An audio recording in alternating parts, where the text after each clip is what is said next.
When Sarah Mitchell's distress call came through at 3 a.m., the night wolves knew they had less than 12 hours. A 70-year-old American grandmother was being held in a frozen compound deep in the Siberian wilderness. This wasn't just another rescue mission. This was war. Nobody believed it could happen, not in 2026, not to someone like Eleanor Hayes. The retired schoolteacher from Portland had been visiting her daughter in Vladivostok when everything went sideways.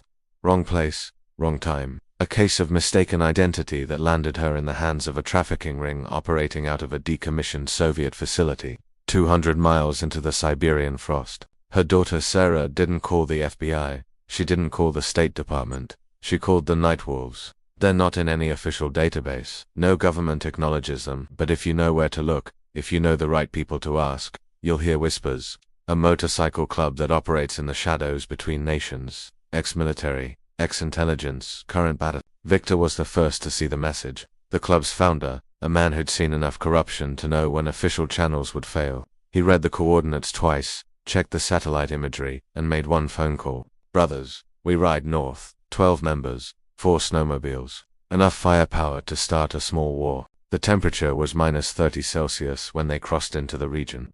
Most people wouldn't survive an hour exposed to that cold. The night wolves had trained for worse. They moved like ghosts across the snow. No lights. Thermal gear masking their signatures.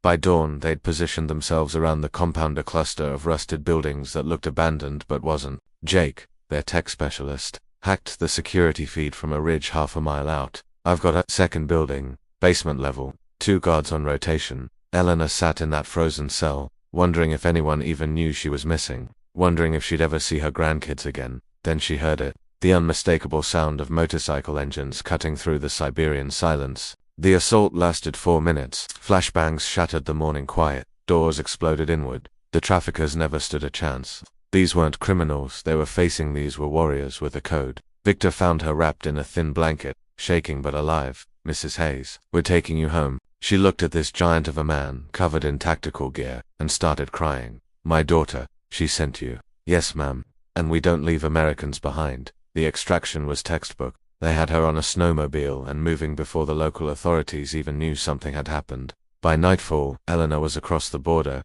wrapped in heated blankets, drinking hot coffee. The night wolves melted back into the shadows. No credit taken, no press conferences, just another mission complete. 3 days later, Eleanor hugged her daughter in Portland International Airport. The news reported it as a fortunate escape and successful diplomatic negotiation. Only Sarah knew the truth. Only she knew about the men who rode into hell to bring her mother home. The night wolves don't wear capes. They wear leather and carry scars. And somewhere in Siberia, in an abandoned compound, there's evidence of what happens when you mess with their people. They're watching, always watching. And if you ever need them, they'll come roaring out of the darkness like thunder, because that's what brothers do.